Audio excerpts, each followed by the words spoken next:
ko nigenjeye rwose ndarya iki uyu munsi nanze gukora ikiraka nk'abandi ngo mesere abaturage reka ibiyede sinabikora nigize nabi Shata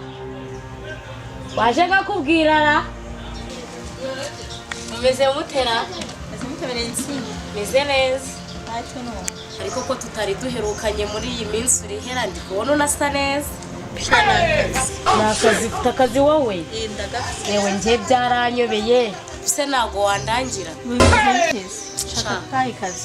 mubonye nari mwana gushaka iby'akazi tuzaba tubivugana wamba bari inshuti yanjye ukanguriza wenda nk'igihumbi nkareba yuko narya yewe sha umuntu umbwira kunguriza baba mpemukiye nta mafaranga mfite nanjye ntago turahera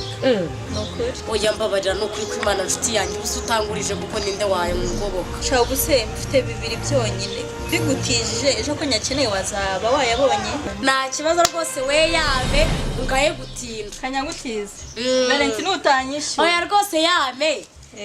rwose sawa rero kandanigeye sawa ugiye ubwo ngo tuzaba twongera kubonana gazungusi nyibwiriwe iki ngiki kirakebutse gutegereje ko kwishyura ababaje byawe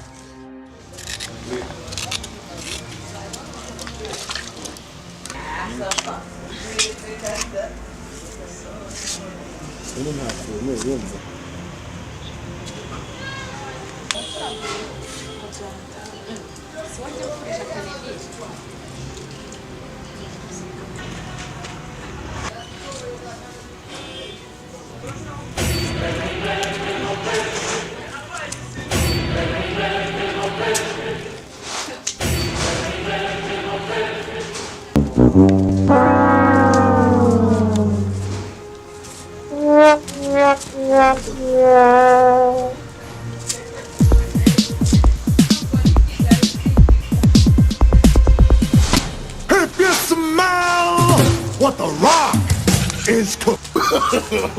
No.